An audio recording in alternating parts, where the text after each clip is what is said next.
Meus irmãos, a paz do Senhor, estamos fazendo este vídeo para podermos comentar sobre a lição da escola dominical, por os irmãos ter sugerido. O Adejamos também acredita que é a melhor ideia, já que a nossa internet é meio complicada aqui, né? Nós vamos comentar hoje sobre a lição da escola dominical juntamente com os irmãos aí, dar uma passada por cima da lição toda, para os irmãos compreenderem e estudarem. É claro que a gente não vai adentrar em todos os tópicos, profundamente nos tópicos, nos significados de alguns termos, que os irmãos podem estudar em casa. A lição de número 2, de 12 de abril de 2020. O título da lição é A Sublimidade das Bênçãos Espirituais em Cristo. O texto áureo está em Efésios 1 e 3.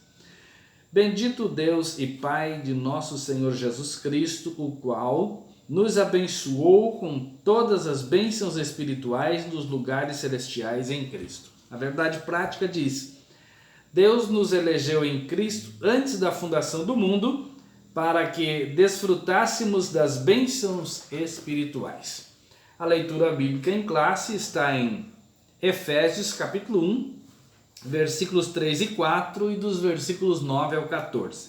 Vamos estar lendo com os irmãos, diz assim: Bendito Deus e Pai de nosso Senhor Jesus Cristo, o qual nos abençoou com todas as bênçãos espirituais nos lugares celestiais em Cristo, como também nos elegeu nele antes da fundação do mundo, para que fôssemos santos e irrepreensíveis diante dele em amor, descobrindo-nos o mistério da sua vontade, segundo o seu beneplácito, que propusera em si mesmo, de tornar a congregar em Cristo todas as coisas, na dispensação da plenitude dos tempos, tanto as que estão nos céus, como as que estão na terra.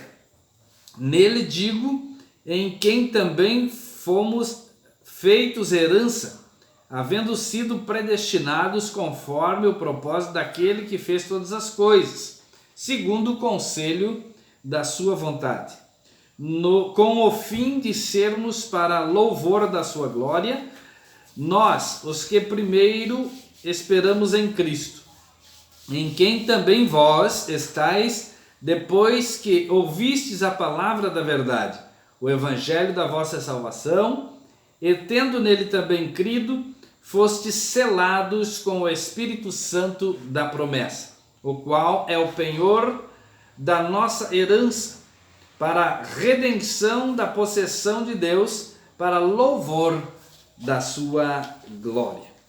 Glória a Deus. Então, irmãos, nós vamos passar por esta lição, falarmos sobre a sublimidade das bênçãos espirituais, na qual Deus nos proporcionou através do seu Filho Jesus Cristo. Nesta lição, o pastor Douglas Batista coloca bastante clara para nós compreendermos as bênçãos espirituais que Deus estabeleceu para conosco, nós que esperamos em Cristo, através da sua palavra. Nesta lição nós vamos estudar sobre elas e sabermos diferenciar as bênçãos materiais, provavelmente, né, das espirituais, para que sabemos que o Senhor se preocupou, nos deu esses privilégios para que nós pudéssemos sermos completamente abençoados por Deus através da sua concessão a Cristo para conosco, para morrer na cruz do Calvário e nos salvar, e agora nele resumir toda a plenitude de Deus, das bênçãos espirituais para nos abençoar, como nos diz a lição. A introdução dessa lição diz assim: nesta lição vamos abordar a grandeza, a excelência e a perfeição do projeto divino para conceder bênçãos espirituais aos seus escolhidos. Desde a eternidade, aprove a Deus executar um plano de restauração e reconciliação com a humanidade caída. Por isso que na carta, o apóstolo Paulo se mostra profundamente agradecido pela revelação do mistério que estiver oculto desde todos os tempos. Ele nos convida a louvar e a glorificar a Deus pela sua bondade e misericórdia para com todos os pecadores. Olha só que maravilha. A introdução fala aqui da alegria do apóstolo São Paulo de ter sido participante destas bênçãos celestiais, e dá a entender aqui a ideia, né? Dá a entender de que Paulo estava, digamos assim, tão alegre que ele leva para o sistema de louvor quando ele fala esses versos de Efésios aqui, canta, né? A Deus, dá como um tipo de canção para com Deus daquilo que ele descobriu do Evangelho, e escreve aos irmãos de Éfeso aí, não é verdade? Onde ele esclarece essas bênçãos espirituais. A alegria era tanta que ele expressa em forma de adoração e louvor. No primeiro tópico aí, nós vamos participar de uma nova posição em Cristo. E aí nós vamos entender o porquê o pastor falou isso, de louvor aí, né? Que ele vai subdividir o tópico em 3 subtópicos, né? O primeiro tópico vai falar de adoxologia, que é o que o pastor estava falando aqui agora há pouco, a nova condição, as bênçãos espirituais e a nova condição.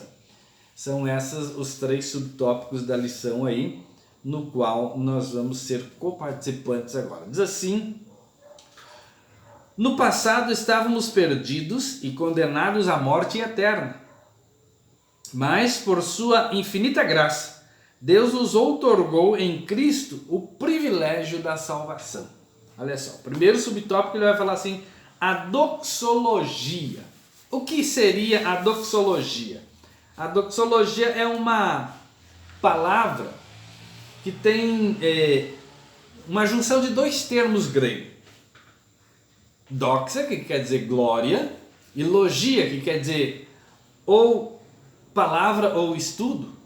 E juntando esses 2 termos é uma forma litúrgica dirigida a Deus, geralmente redimida em ritmos de louvor. Por isso que o pastor falou que ele estava como se fosse cantando nesse texto aí. Então por isso que o autor, o pastor Douglas Batista, fala da doxologia aí. Porque dá a entender no texto da leitura bíblica que ele estava louvando a Deus por aquilo que Deus havia revelado a eles nesses últimos dias. Então isso é doxologia.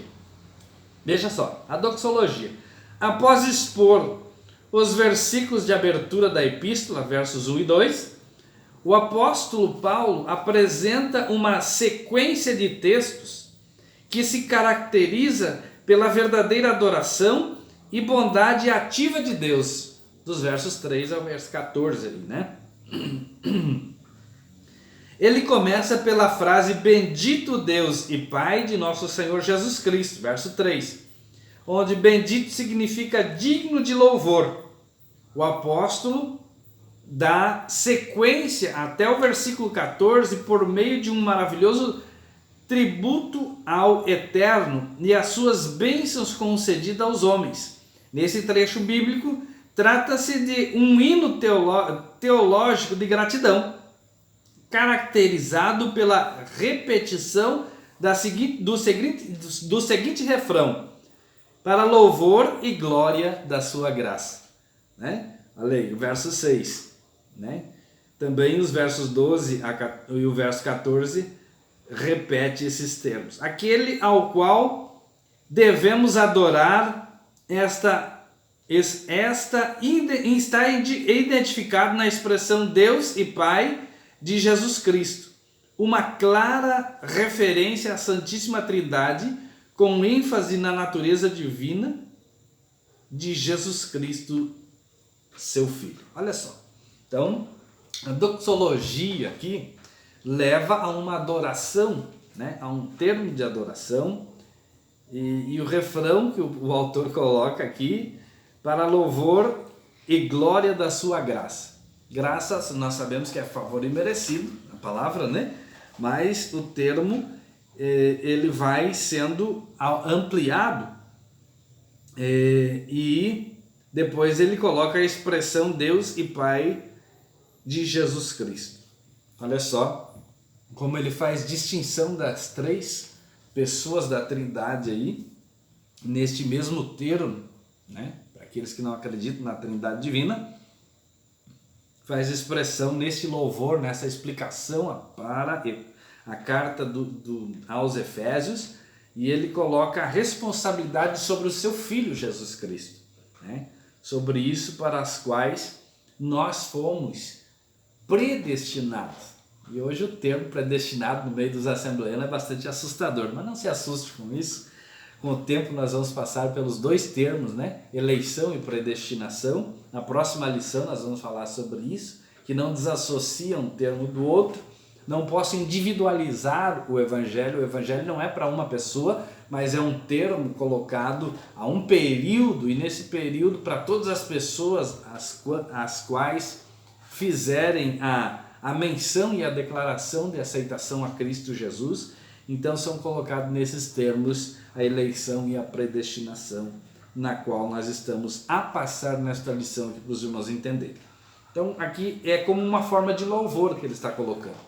Segundo subtópico diz assim, as bênçãos espirituais.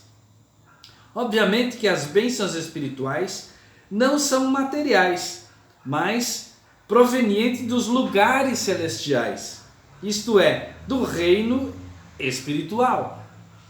Essas bênçãos são mencionadas na longa passagem de Efésios, capítulo 3, versículos 3 ao 14, tais como, aí nós vamos passar por algumas delas aí, que ele enumera aí essas bênçãos espirituais, mas o importante é os irmãos compreenderem aqui que ele faz distinção entre bênção material e bênção espiritual. E ele está frisando aqui as bênçãos espirituais. Da onde ela vem?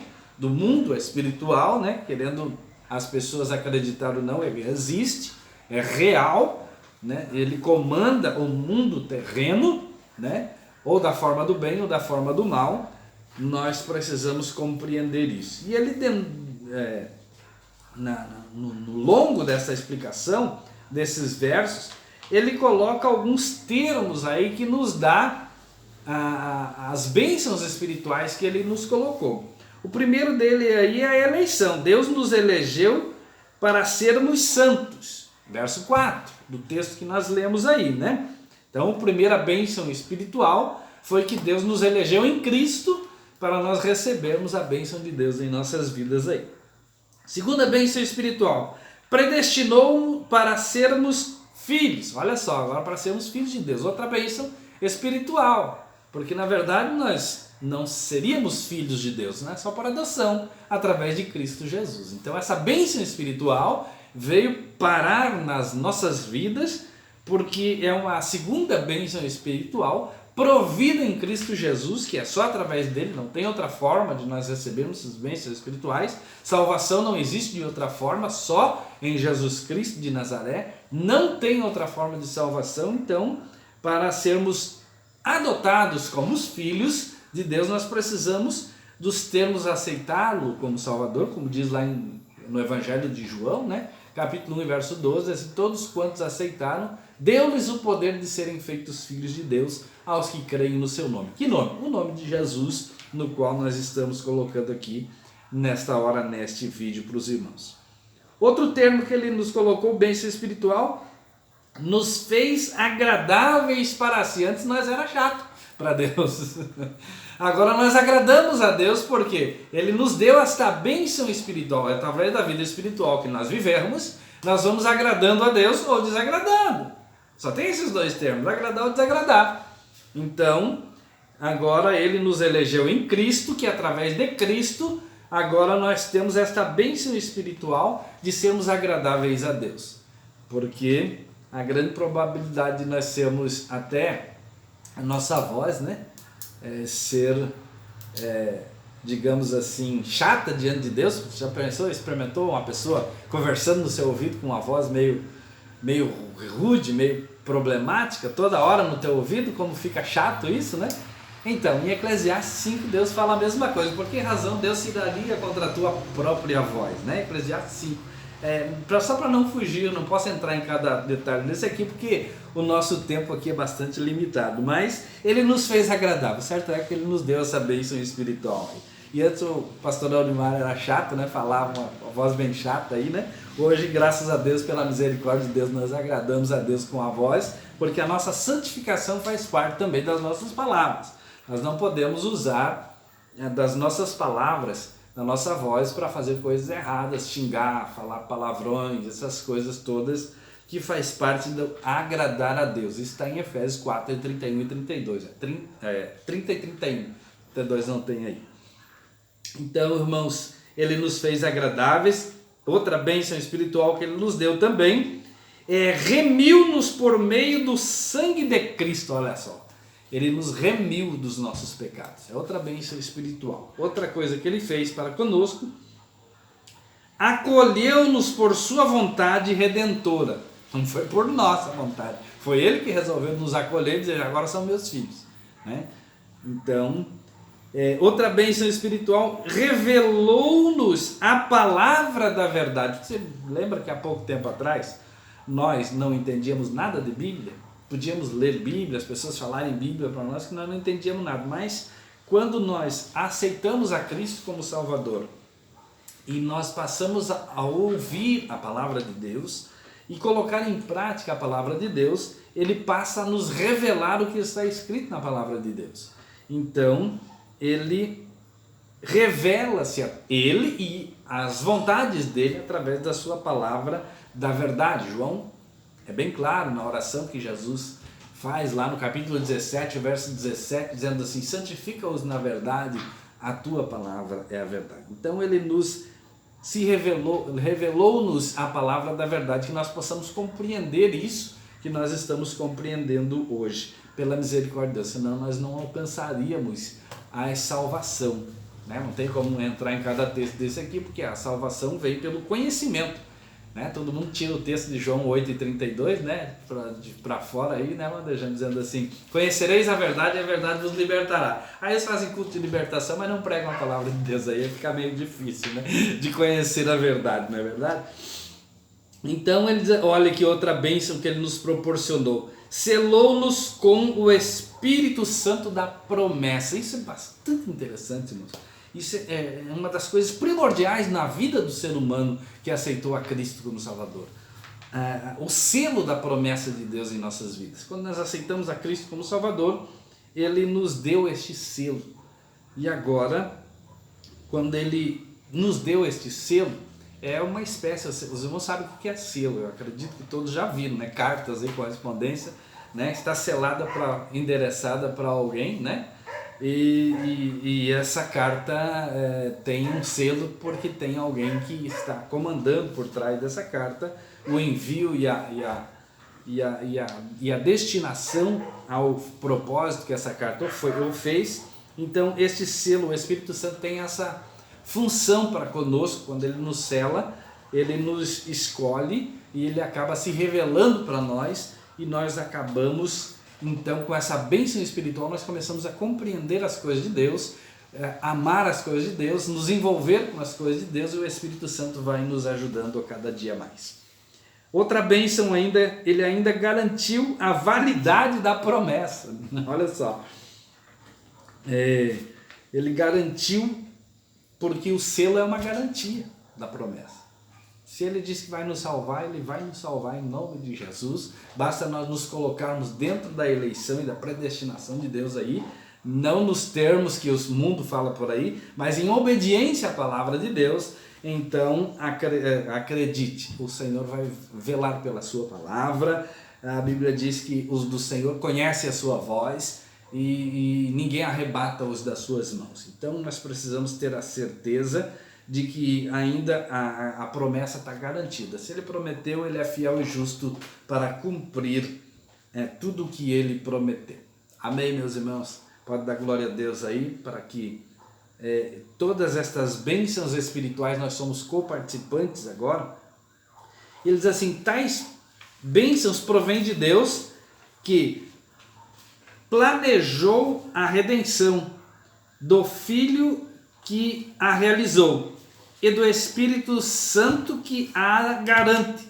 Essas bênçãos nos conduzem a exclamar como Paulo: bendito seja Deus. Olha só, ele coloca o termo da função de cada um dos três da Trindade Divina aí, colocando como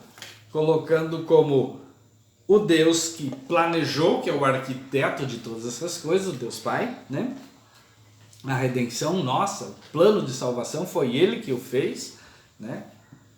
O Filho é o executor destas bênçãos aí, né? Realizou o plano que Deus havia traçado, e o Espírito Santo garante que isso vai dar certo e nos ajuda. Então os três trabalhando em prol de nós, a nosso favor, nos ajudando. Por isso Paulo canta esses textos aí, né? Bendito seja Deus, bendito seja o Deus e Pai de nosso Senhor Jesus Cristo, né? Onde bendito significa Ele é digno de louvor, e Ele é digno de louvor mesmo, né, irmãos? Todos os três, tanto o Pai como o Filho como o Espírito Santo em um só, são benditos, né? São dignos de todo louvor, toda honra e toda glória.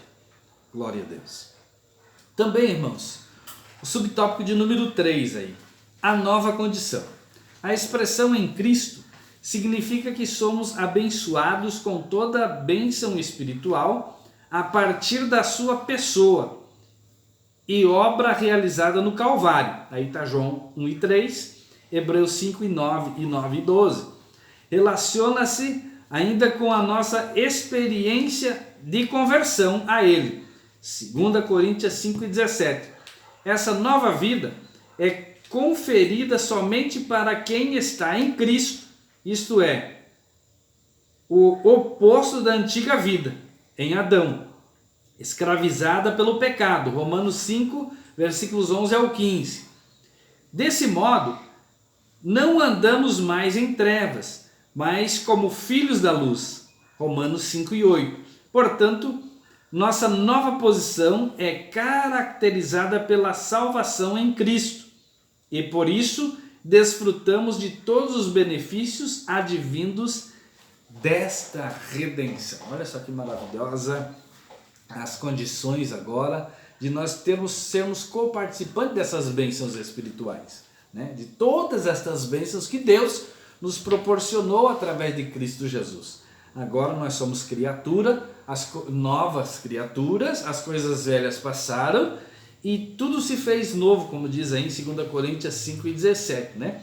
Então agora nós não estamos mais em Adão, que é as condições humanas quando se nasce. Ele está forçado ao nascimento da carne, como Adão.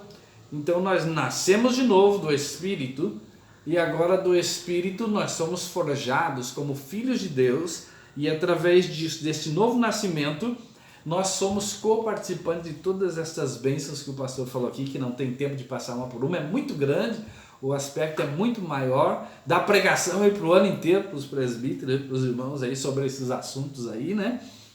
Para que os irmãos entendam. Então, a síntese do tópico 1 é: as bênçãos espirituais que os crentes receberam da parte de Deus possibilitam uma nova vida em Cristo e, portanto, devemos lhe ser agradecidos. Então, o que nós devemos fazer 24 horas por dia, irmãos? Agradecer ao nosso Deus que proporcionou todos os meios para a nossa salvação, para nos mantermos salvos. Ele é maravilhoso, Ele providenciou tudo, pensou nos mínimos detalhes para a nossa salvação. Nós é que saímos do projeto que Deus providenciou, mas Ele sempre tem o melhor para os seus filhos. Amém, irmãos? Então, uma nova posição em Cristo é isso, é participar destas bênçãos, estar separados do pecado adâmico, das coisas do mundo, que o salário do pecado é a morte, né? E voltarmos a Cristo, que nos vivificou através dele, do seu sacrifício, nos salvou, nos chamou e nos deu essas maravilhosas bênçãos. Digamos assim, como Paulo está dizendo aqui, é digno de louvor mesmo, é bom cantarmos, né? Porque nós não merecíamos isso é a graça, nós não merecíamos nada disso, mas o Senhor nos aprove, nos chamar, nos dar essa graça, né? Maravilhosa, aleluia, nos tirou do mundo de pecado e nos colocou na casa dele, participando de todas essas bênçãos maravilhosas aí.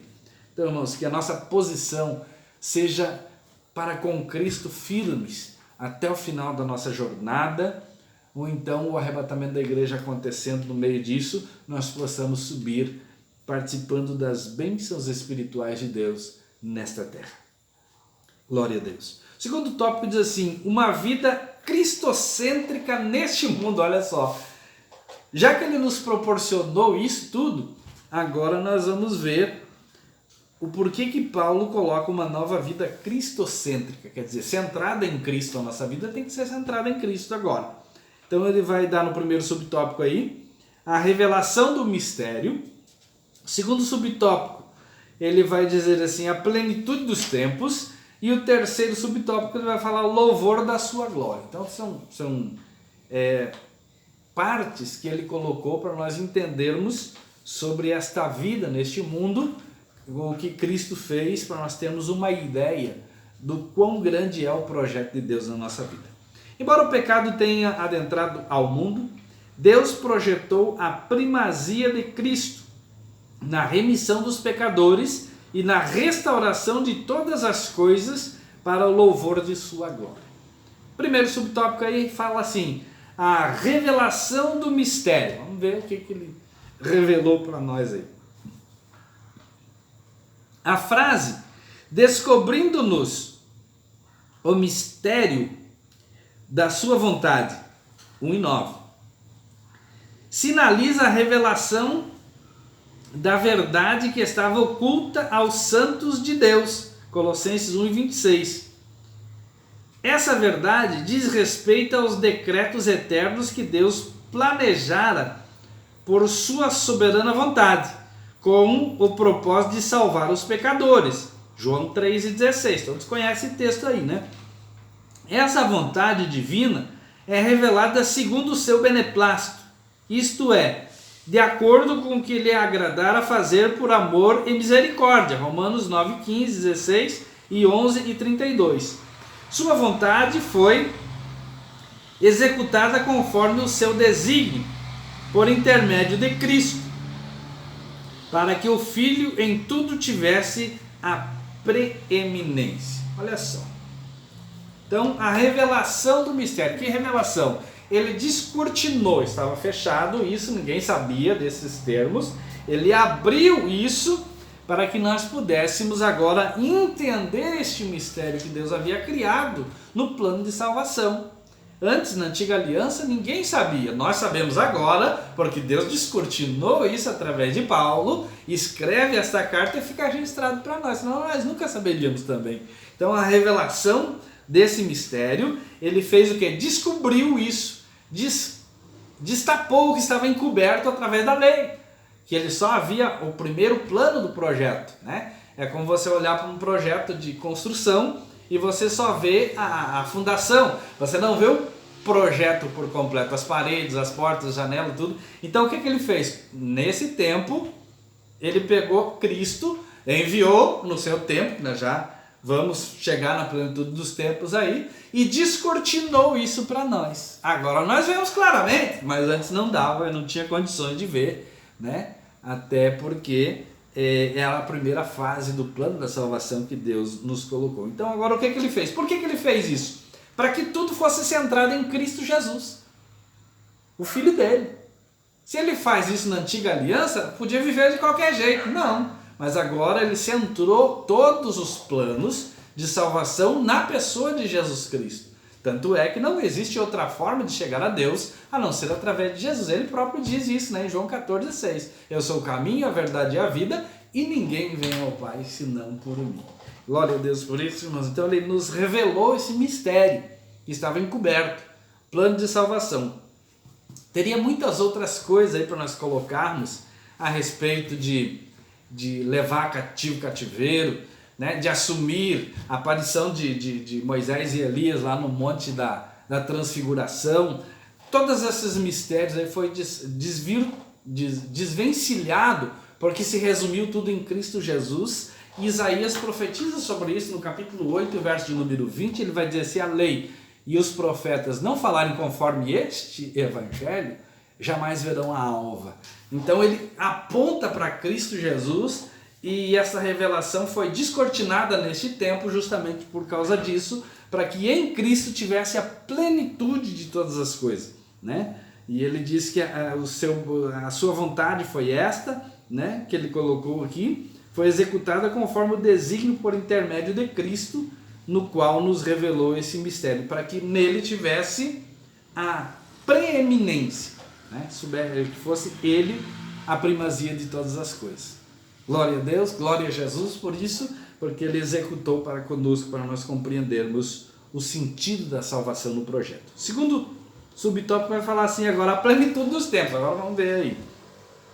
Paulo revela que o plano divino é fazer convergir em Cristo todas as coisas. É o que eu estava dizendo aqui agora.